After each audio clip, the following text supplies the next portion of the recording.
It's a narrative told through food. The meals that filled Roman tables carried more than just sustenance. They revealed the heart of a vast empire.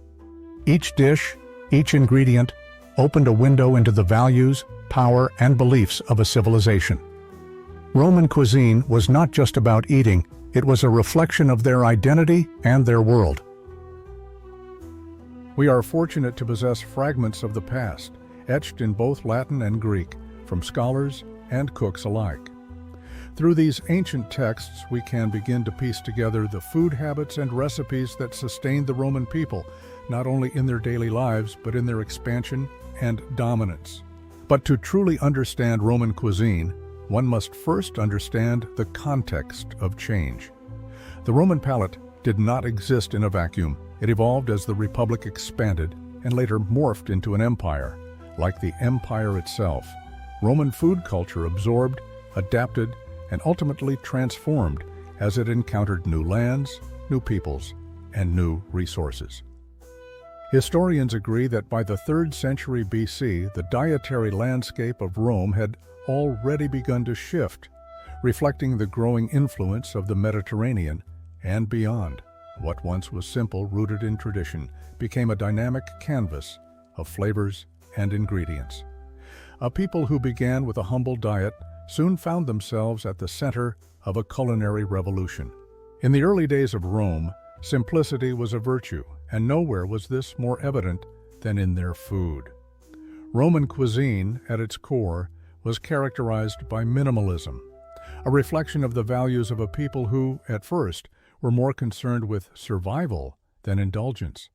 Their diet was simple, functional, and restrained, much like the early republic itself. But as Rome's borders expanded, something curious happened. The more lands they conquered, the more cultures they encountered, the more their austere culinary traditions began to dissolve into something richer, more complex. The Romans, it seemed, were not just building an empire of territories, they were building an empire of the senses, where every new conquest brought with it not just new subjects, but new flavors. Access to vast agricultural lands from the far corners of their empire introduced them to new species of trees, herbs, and animals, an agricultural wealth that transformed their tables. Olives, figs, and grains, once limited to small farms, now came in abundance from newly colonized regions. Exotic spices, once unimaginable luxuries, began to trickle into Roman kitchens, changing the way food was prepared, presented, and consumed. In this video, our focus will be on this period of transformation, spanning from the late Republic of the 2nd century BC to the late Empire in the 4th century AD, a time when Roman cuisine was anything but static. Though our exploration will primarily concentrate on the city of Rome itself and the Italian peninsula, we cannot ignore the ripples of influence from across the empire, from far-flung provinces where Roman control brought new culinary possibilities. The city of Rome, the beating heart of this grand empire, became a melting pot of cultures, ideas, and, most importantly, foods. And so, in this journey through time, we will explore not just what the Romans ate, but how their evolving empire shaped every bite. As the Roman Empire expanded, so did its culinary horizons. The provinces, regions far beyond the Italian peninsula, played an integral role in shaping the food culture of Rome itself. From the fertile lands of Egypt to the spice routes of the East, each conquered territory brought with it new ingredients, ideas, and traditions that would forever change the way Romans approached their meals. One of the most significant impacts of these provincial influences was how they shaped the daily eating habits of Roman citizens. Typically, Romans ate 3 meals a day, although the specifics of these meals and their importance could vary based on social status and regional influence. The first meal of the day, known as ientaculum, was consumed at dawn. It was a simple, humble affair, often consisting of bread dipped in undiluted wine. Occasionally, it might be paired with a piece of curd cheese, a drizzle of honey, or some olives, figs, and nuts. This meal reflected the minimalism of early Roman cuisine, even as later influences began to seep in. Children, in contrast, would typically dip their bread in milk instead of wine, a nod to the Romans' pragmatic approach to nurturing the young. The second meal, called prandium, was often optional. Many Romans, particularly those with busy lives, might choose to skip it altogether. However, when consumed, it typically took place around midday. This meal could be more varied, particularly for those who had the means to indulge in a wider range of ingredients. Prandium was often a light meal, consisting of cold meats, eggs, fruits, and bread, perhaps with some leftovers from the previous evening's feast. But for the wealthier classes, even this simple midday meal could evolve into something far more indulgent, as provincial imports allowed for more diverse dishes. The increasing variety of ingredients, from the North African grain fields to the spices of the eastern provinces, added richness and depth to even the most basic meals. For example, figs from Judea, olive oil from Hispania, or even garum, a fermented fish sauce, from the coastal provinces, all found their way to the Roman table, reflecting the empire's vast reach and cultural integration. As we explore the evolution of Roman meals, it's essential to understand that the provinces were not just political entities. They were vital contributors to the empire's gastronomy, offering a tapestry of flavors that mirrored Rome's rise to power. The evolution of Roman dining, from simple meals to extravagant feasts. In ancient Rome, the rhythm of daily life was punctuated by meals that varied greatly depending on one's status, wealth, and social position. For the common citizen, meals were often quick and utilitarian, designed to fuel the day's labor.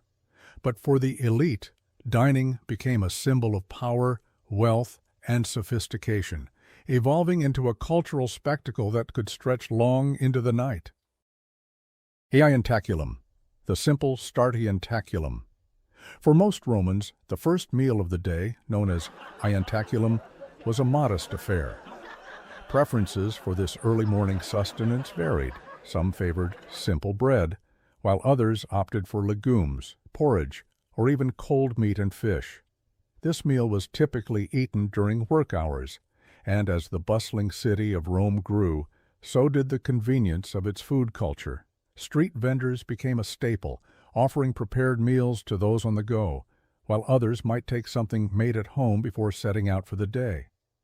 The iantaculum was not a meal to linger over, but rather a quick bite, a reflection of the minimalism that once defined Roman cuisine. Prandium, the optional prandium.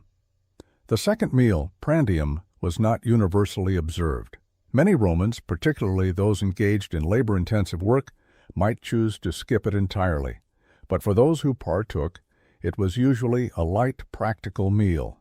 Cold meats, bread, legumes, or leftovers from the previous evening's dinner made up this midday repast. People would either return home briefly for this meal or pick up something from a vendor. Prandium was often consumed quickly during the hustle of daily life, a brief pause before the workday continued. However, as the Roman Empire expanded and wealth flowed into the city, this meal, like much of Roman life, began to change. For the wealthy, prandium could sometimes evolve into a more elaborate affair, featuring provincial delicacies such as dates from the east, smoked fish from Gaul, or exotic fruits that were becoming more common in Rome's marketplaces. Cena, the main event.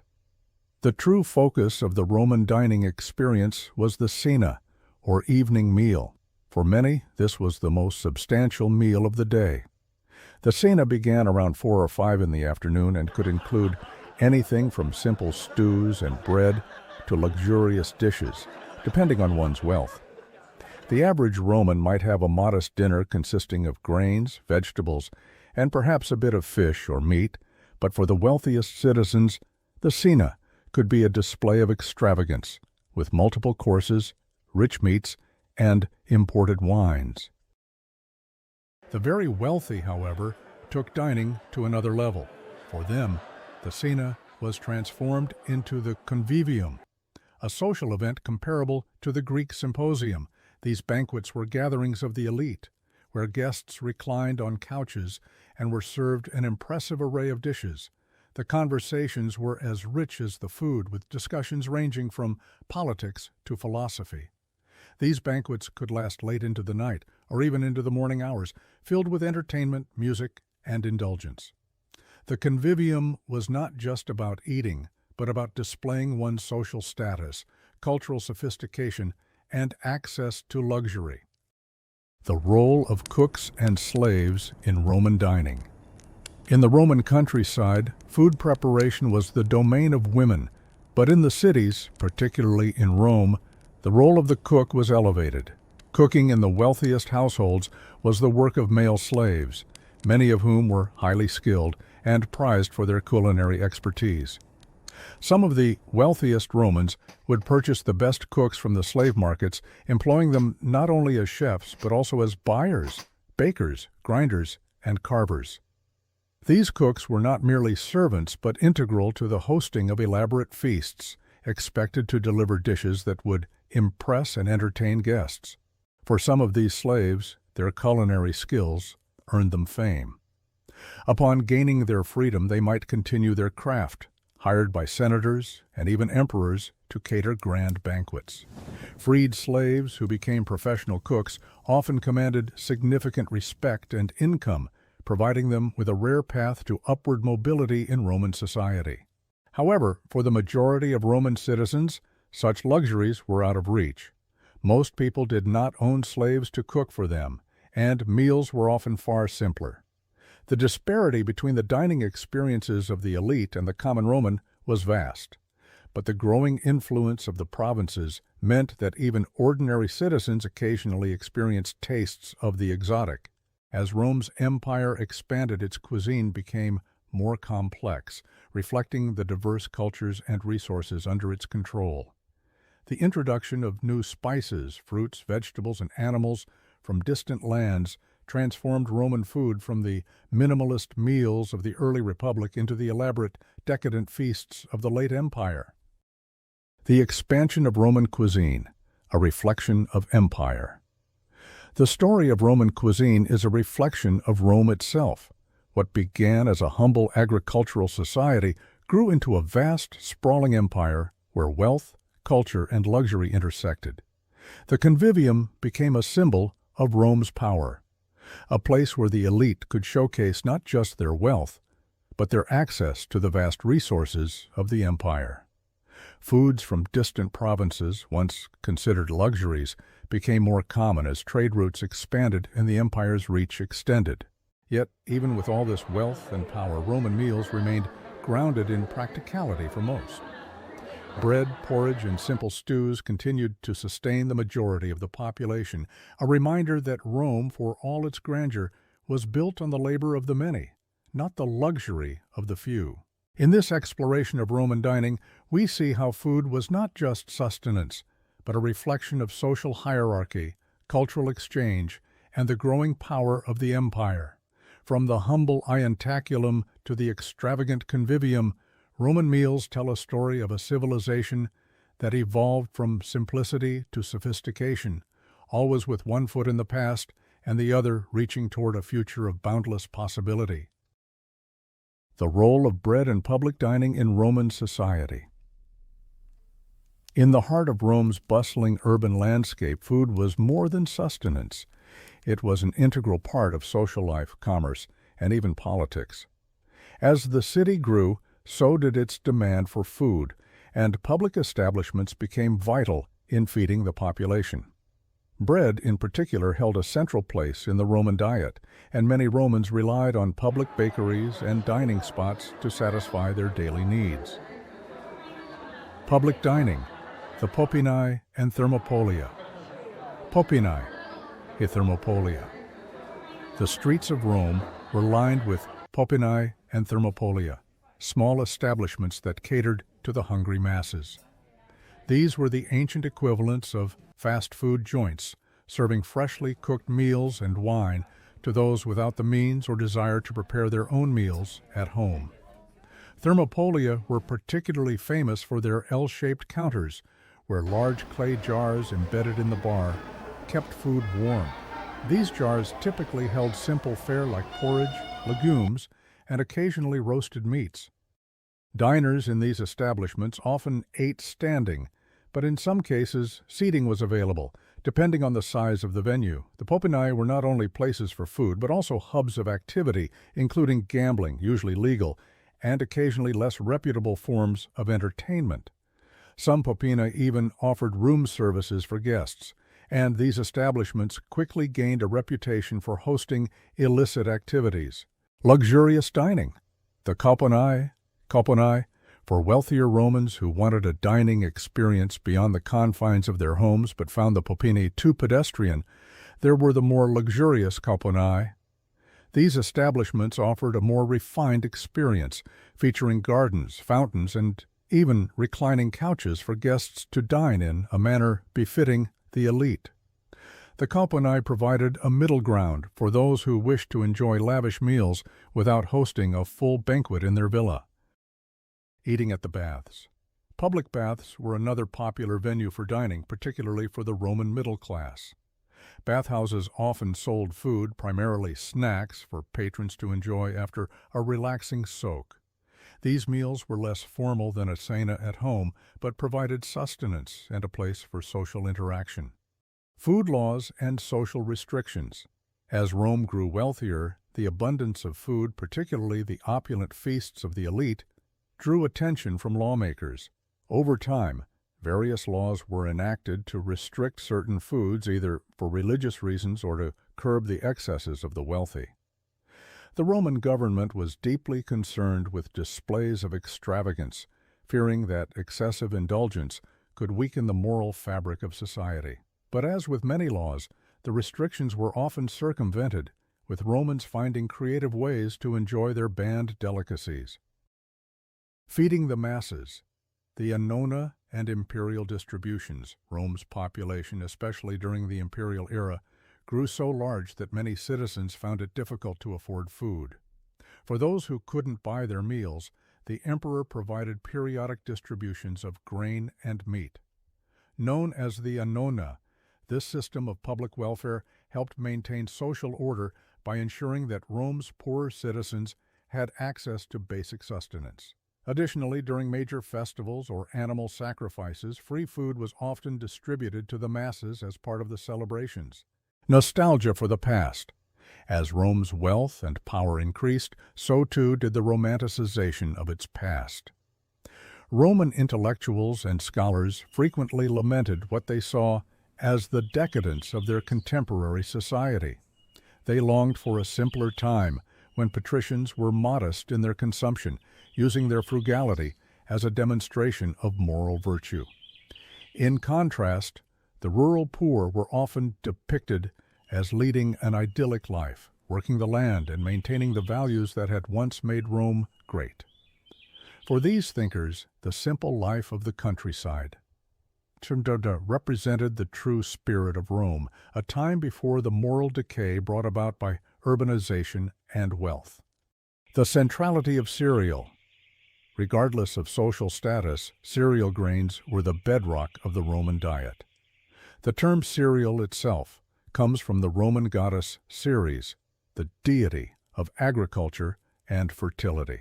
At its height, the Roman Empire's primary bread baskets were Sicily, North Africa, and Egypt, regions that supplied vast quantities of wheat and other grains to feed the city's enormous population. The most common grains consumed were spelt wheat and barley, with bread being a staple food.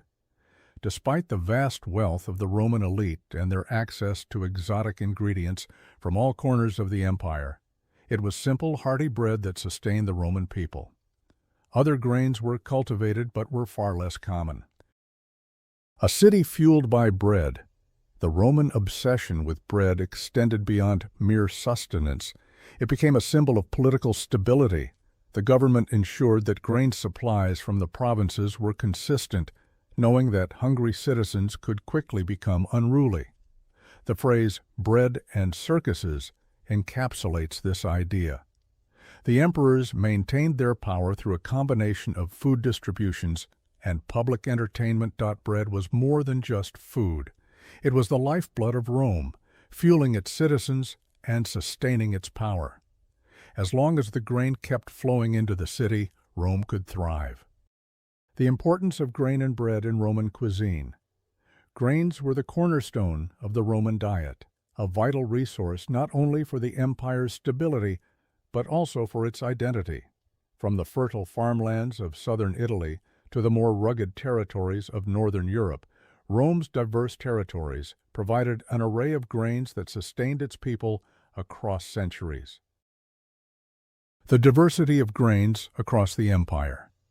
In the southern regions of Italy, millet was a staple crop, while foxtail millet was cultivated in the lands of Gaul and the Pontic region.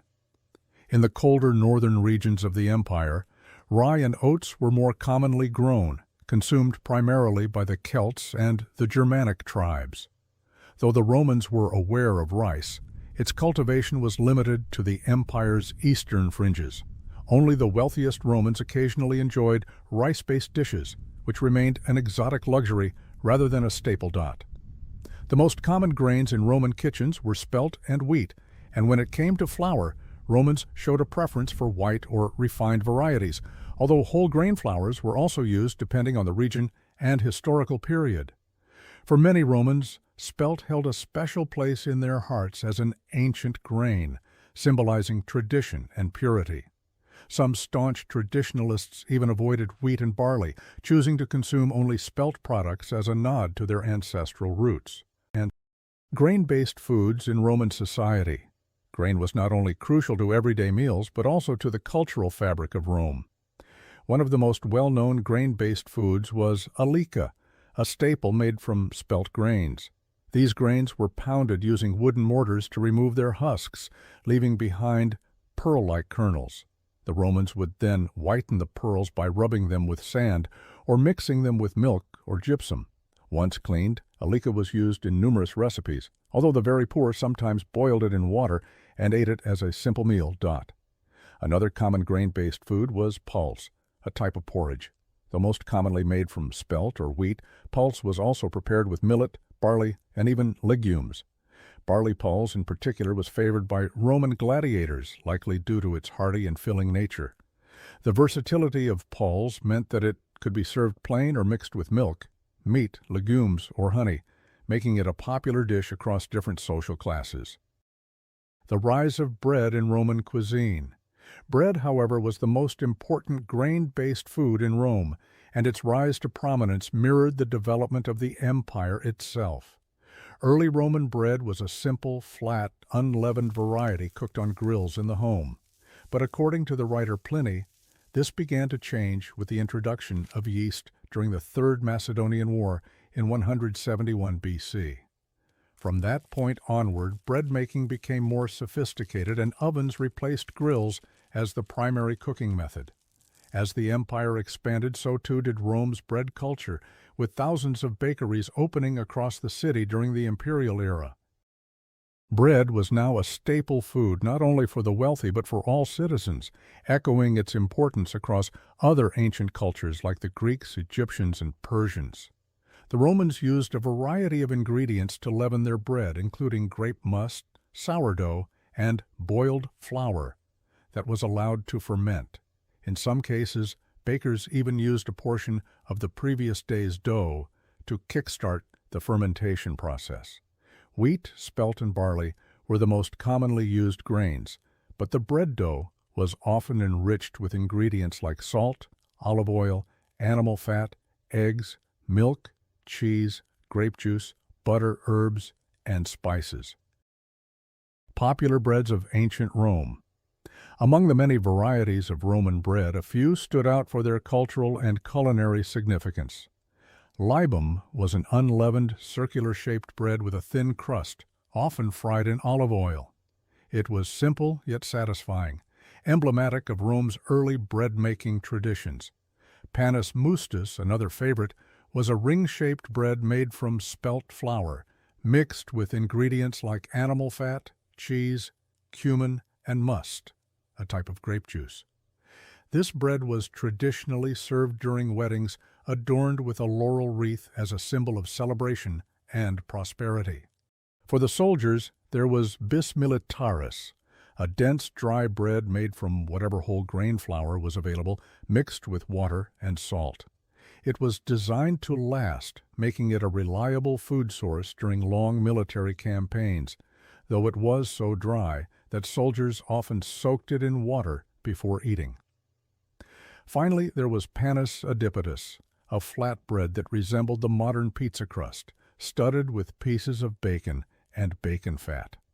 This bread was a more indulgent treat, showcasing the richness of Roman cuisine when ingredients were available. The role of bread in Roman society. Bread was far more than just food in ancient Rome. It was a political tool, a symbol of social stability, and a testament to the empire's power. The phrase bread and circuses highlights the importance of food in maintaining public order. The Roman government, understanding the potential unrest caused by hunger, took great care to ensure the city's grain supply remained steady. This was achieved through the importation of grain from Rome's vast territories, particularly from Sicily, North Africa, and Egypt, which served as the empire's bread baskets.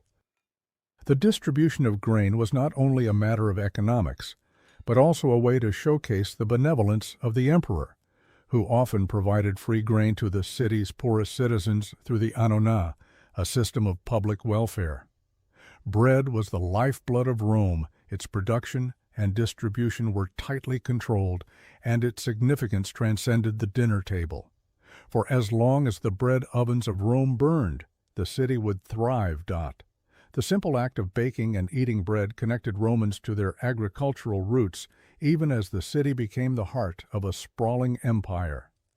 Grains, whether in the form of bread, pulse, or alica, were a constant reminder of Rome's reliance on its vast lands and its ability to feed the people who called it home. The role of legumes in Roman cuisine. Legumes were the second most significant agricultural products in ancient Rome, cultivated on a mass scale alongside the cereals. Fava beans, peas, chickpeas, lentils, and lupin beans were staples of the Roman diet.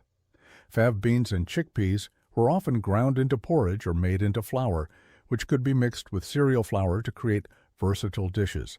Peas were a common ingredient in many recipes, while lentils were usually consumed as soup. Though lupin beans were primarily used as animal feed, they were occasionally eaten by people as well. Vegetables, cultivated with affection. Unlike cereals and legumes, vegetables were not mass-produced, particularly in the Italian peninsula. This wasn't due to a lack of interest. Quite the opposite, in fact. Romans cherished vegetables and cultivated them with care in private gardens. This practice was deeply rooted in Roman culture, with even emperors like Tiberius maintaining their own vegetable gardens. Gardening was seen as an honorable and admirable activity, unique to Roman society, and evolved into a refined art among the Roman elite. In the countryside, most people maintained small vegetable plots on their farms, while wealthy Romans cultivated larger gardens in their estates.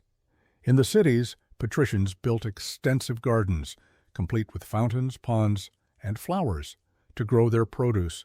Even commoners, if they didn't live in apartment blocks, would use small spaces like backyards for growing vegetables. The art of horticulture was so highly regarded that patricians became experts in techniques like grafting, pruning, and irrigation. The popularity of salads. Vegetables were an essential part of Roman meals, often added to dishes or consumed raw. However, their most common form of consumption was in salads, which were extremely popular. A typical Roman salad consisted of fresh vegetables drizzled generously with olive oil, vinegar, and salt. Romans consumed a wide variety of vegetables, including cabbage, lettuce, onions, garlic, cauliflower, broccoli, and artichokes. Remarkably, broccoli and Brussels sprouts were first domesticated and cultivated by the Romans themselves. Wild vegetables such as mallows, mustard, purslane, and nettles were also enjoyed. Mushrooms. A culinary luxury. Though we know today that mushrooms are fungi, the Romans classified them as vegetables. Mushrooms were not as widely used in Roman cuisine compared to other vegetables, but they played a prominent role in the meals of the upper class. Roman cooks, especially those who prepared meals for the elite, possessed extensive knowledge of mushrooms, incorporating them into luxurious dishes. The evolution of meat consumption in ancient Rome. In the early Republic, Romans rarely ate meat. Livestock animals were primarily used for agricultural labor, wool production, milk, and eggs, rather than for their meat. However, as Rome's wealth and power grew, so too did the consumption of meat. By the time of the empire, meat had become a staple of the Roman diet, to the extent that emperors would often distribute meat to the people instead of grain during times of need.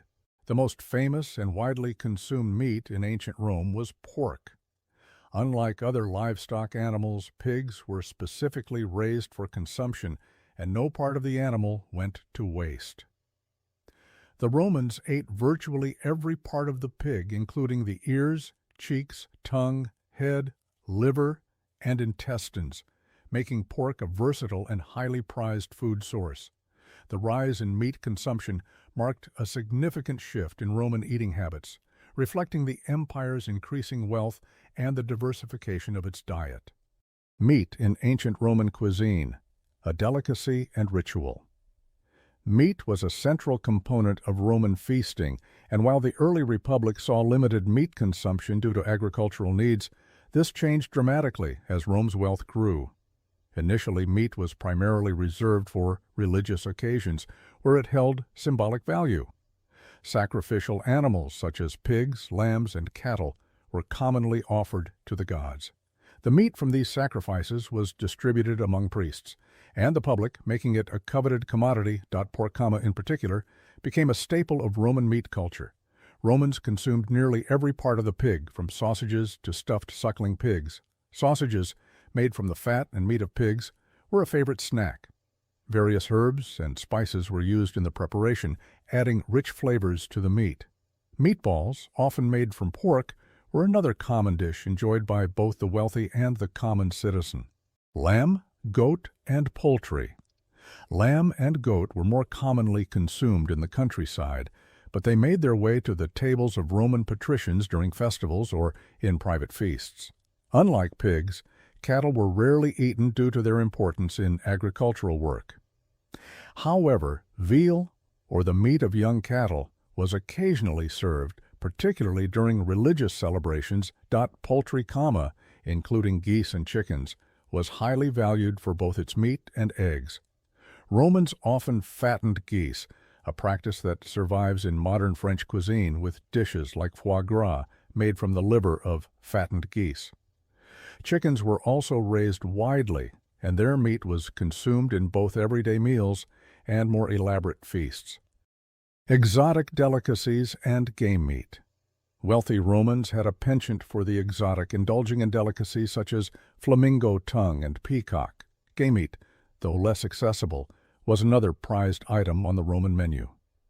Due to overfarming and the depletion of natural habitats in the Italian peninsula, natural hunting grounds had dwindled, but the Romans adapted by creating vivaria, large hunting reserves. These reserves were stocked with wild boars, deer, and other game animals, providing a steady source of venison and boar meat for the Roman elite. Breeding and farming for feasts. Romans didn't rely solely on hunting for their exotic meats. Many patricians maintained large estates where they bred animals in fenced enclosures called laparia.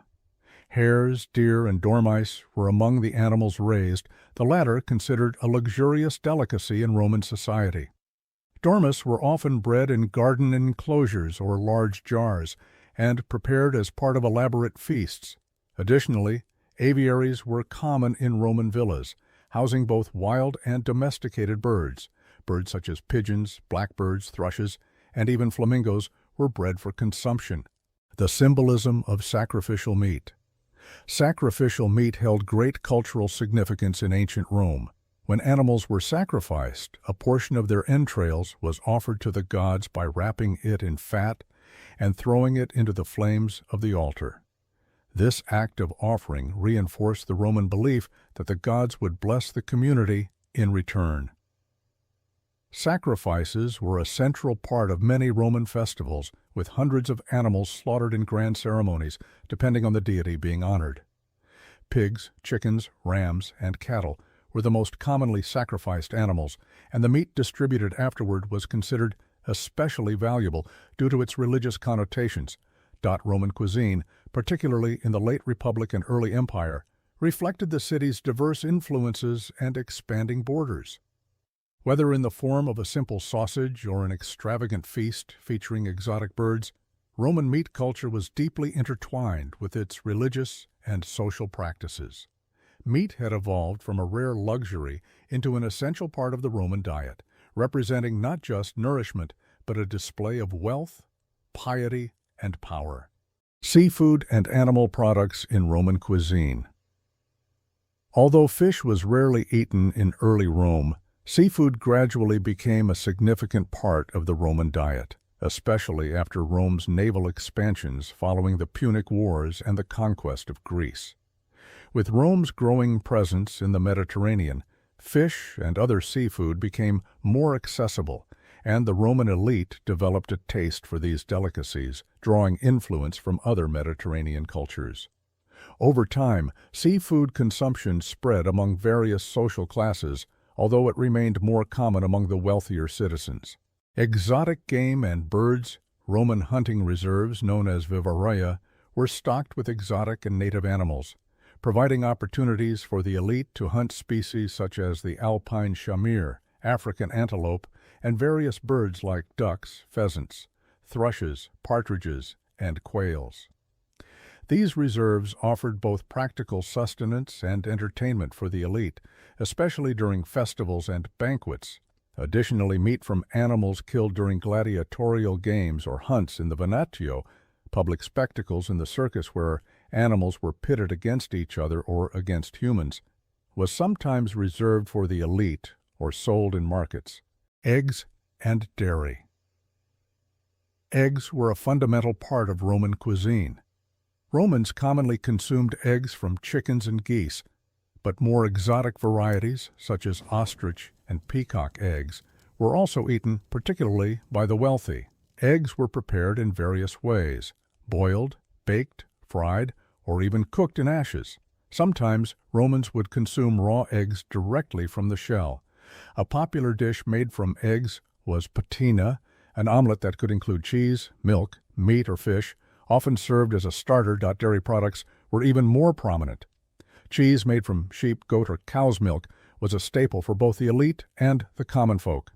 Sheep and goat cheeses were particularly valued, but cow cheese was also common due to the large amounts of milk cows produced. Romans consumed fresh, aged, and firm cheeses, with the aged variety being the most prized among those who could afford it. Fresh cheese, known as curd cheese, was often pounded with herbs, garlic, oil, and vinegar to create moritum, a flavorful spread for bread.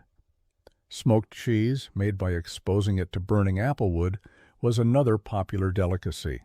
Cheese from the Alps and Apennine Mountains, along with those from the province of Gaul, modern-day France, were especially sought after. Other dairy products, such as butter, were less commonly consumed by the Romans, but it was more popular among the Celtic and Germanic tribes within the empire. Butter, typically made from cow's milk, was primarily used by these tribes to make bread or as a fat in cooking. Fish and seafood. Fish consumption in Rome expanded dramatically after the city's maritime expansion as the Romans began to adopt dietary habits from other Mediterranean cultures, particularly Greece. The Roman elite developed a preference for a wide variety of seafood, which later trickled down to the general population. The most favored seafood included fish, oysters, and shellfish, which became central elements in extravagant Roman banquets. Salted fish and fermented fish sauces such as garum became highly popular and were widely traded across the Roman Empire. Seafood, especially for the Roman elite, represented a luxurious and refined aspect of their diet, offering new flavors and textures that complemented their growing wealth and access to exotic ingredients. every dish they prepared, using them to enhance the flavor of food and create complex culinary experiences. Some of the most popular herbs in Roman cuisine included coriander, mint, cumin, fennel, rue, and parsley.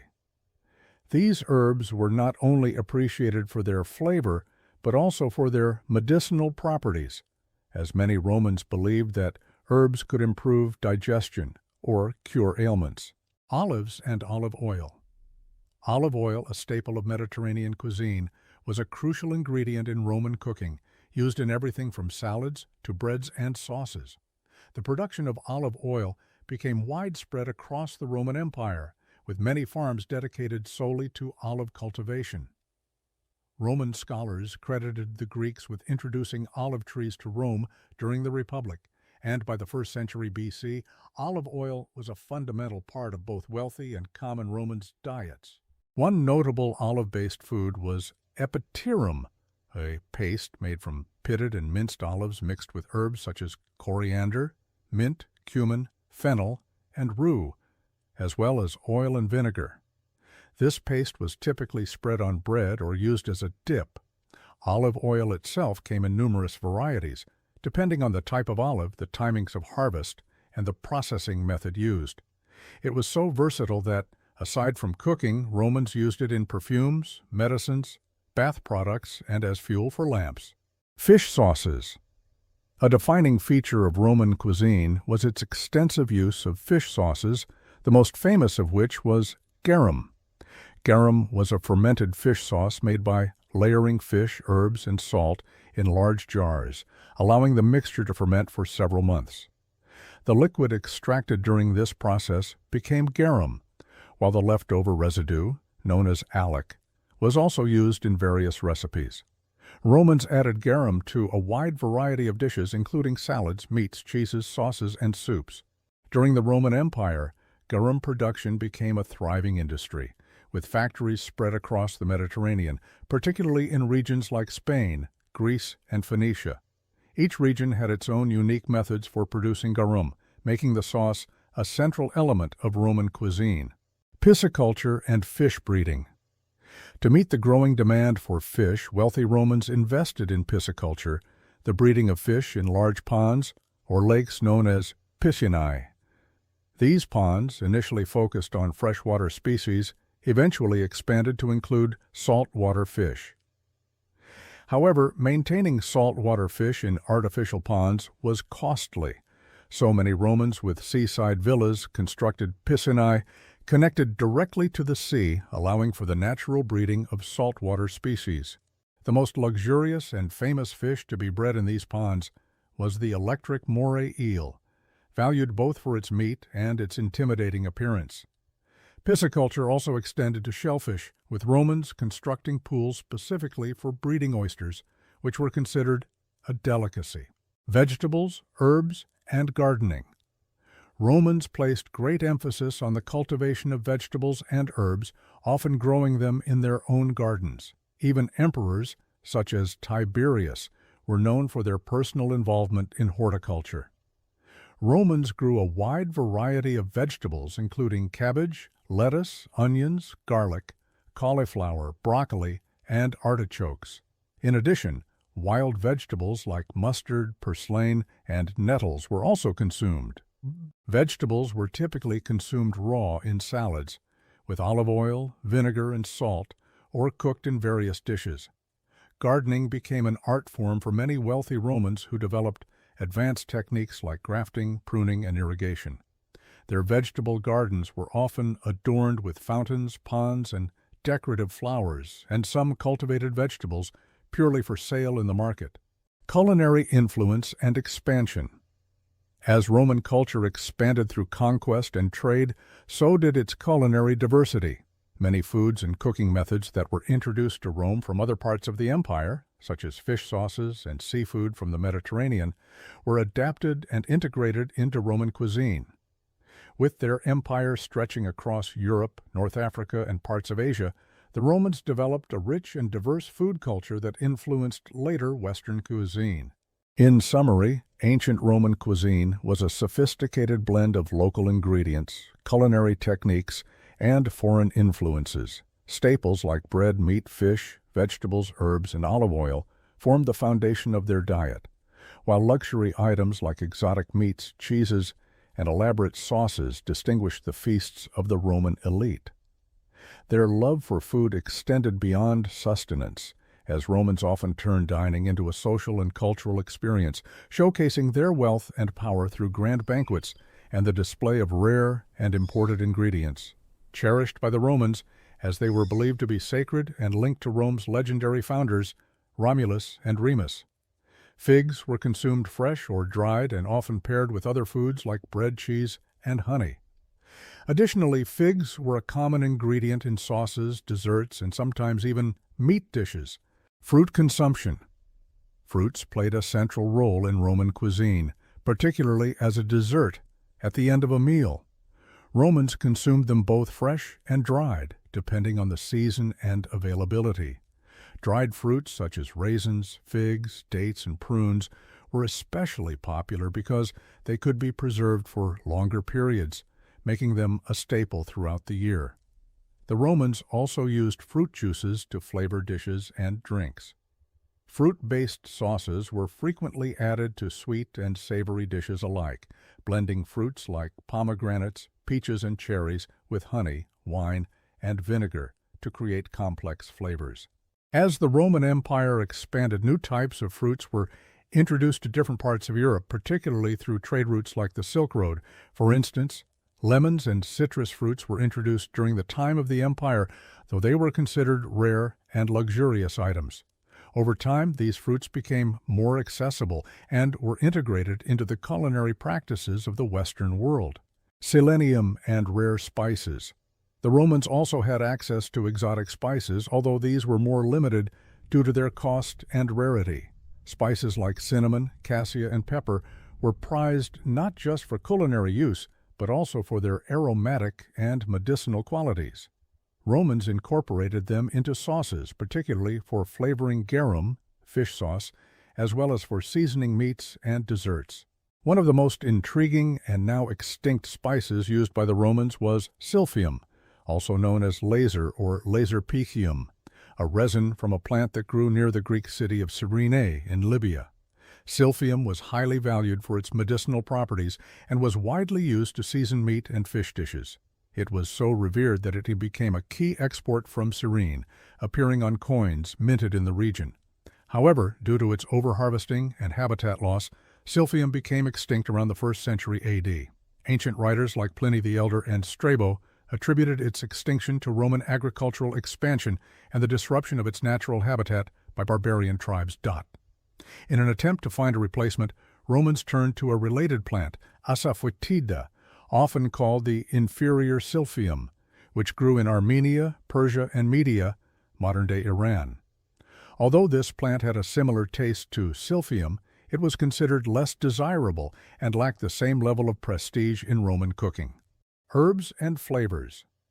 Herbs were another key component of Roman cuisine, and they were used in abundance. Some of the most notable herbs in Roman cooking included garlic, onion, coriander, cumin, parsley, rue, basil, mint, mustard, anise, thyme, and oregano. These herbs were used fresh, dried, or marinated in brine or vinegar to add depth of flavor to a wide variety of dishes, from sauces to bread, cheese, and meats. While spices were often reserved for the elite due to their high cost, herbs were widely available and used across all social classes. In fact, the Romans are credited with introducing many herbs and spices to Western Europe, significantly shaping the culinary traditions of the region. Pepper was one of the few spices that became relatively common, thanks to the vast trade networks of the Roman Empire, particularly through the Silk Road. In conclusion, the cuisine of ancient Rome was characterized by its wide variety of foods, ranging from staple items like bread, vegetables, and meats, to exotic spices, fruits, and herbs obtained through trade. Roman feasts often showcased the empire's wealth and diversity, and their culinary traditions laid the foundation for many modern European food cultures. Their use of sauces like garum, the cultivation of fruits, and the importance of herbs and spices all contributed to the complexity and richness of Roman dining experiences. The grape was one of the most significant fruits in Roman culture, and its cultivation had a profound influence on Roman cuisine, economy, and daily life. The Romans likely acquired the knowledge of domesticating and growing grapevines from either the Greeks of southern Italy or the Etruscans in the north. Over time, the cultivation of grapevines spread throughout the Roman Republic and Empire, encompassing nearly all Roman territories. Grapevines were not just grown in expansive fields, but also in villa gardens, city homes, and even backyards. Romans cultivated a wide variety of grapes, including black, white, purple, round, and elongated types, each with unique qualities based on the region it was grown in. Grapes were enjoyed fresh, dried, and were also integral to the production of other crucial products, such as wine, vinegar, and must.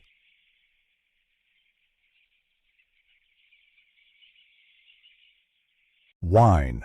The most important product derived from grapes was, of course, wine. It played a key role in Roman culture and society, being enjoyed at social gatherings and religious festivals. Roman wine production was highly developed, and we'll explore this further in a dedicated discussion on Roman beverages. Vinegar. The second important byproduct of grape juice was vinegar, a staple in Roman cuisine. Vinegar was commonly used in salads, soups, and various other dishes. Beyond its culinary uses, vinegar also had medicinal properties, being used to treat wounds and insect bites, and it was also a method of purifying water. Must. Another crucial grape product was must, which is essentially freshly crushed grapes, including their skins, seeds, and juice, that hadn't undergone fermentation. Must was used widely in Roman cooking, added to sauces, soups, and salads. It also acted as a leavening agent for bread and was consumed as a refreshing, non-alcoholic drink. Beyond fruits like grapes, the Romans also enjoyed a variety of nuts, which were an essential part of their diet. Common nuts included chestnuts, walnuts, hazelnuts, pine nuts, almonds, and pistachios. Larger nuts, such as chestnuts and hazelnuts, were often roasted, while smaller nuts like pine nuts and pistachios were added to dishes or used as garnishes in salads and other foods. Sweet foods. In terms of desserts and sweets, Roman tastes were quite different from those of today, primarily because sugar was not commonly used. Although the Romans were aware of sugar, it remained a rare and expensive luxury, never becoming a widespread ingredient even among the elite. Instead, the most common sweetener in Roman cuisine was honey. Honey was widely produced, with the best varieties thought to come from Mount Hymettus near Athens, although there were also numerous bee farms throughout the Italian peninsula. Romans had mastered the art of beekeeping and often favored honey produced from herbs like savory, thyme, oregano, and rosemary. Roman desserts often consisted of simple combinations of cheese, honey, and bread or fruits. One particularly famous sweet dish was the placenta, a Greek-inspired cake made with layers of baked dough, fresh sheep cheese, and honey. Another popular dessert was globi, small fried balls of spelt mixed with curd cheese, which were fried in lard and topped with honey and poppy seeds. Overall, Roman cuisine was incredibly diverse, drawing ingredients and influences not only from Italy, but from all corners of the empire. From the simple, rustic meals of workers to the elaborate feasts served at Convivium banquets, the culinary traditions of ancient Rome left a lasting mark on many cultures. Many of the recipes and techniques developed by the Romans remain relevant and worth trying even today,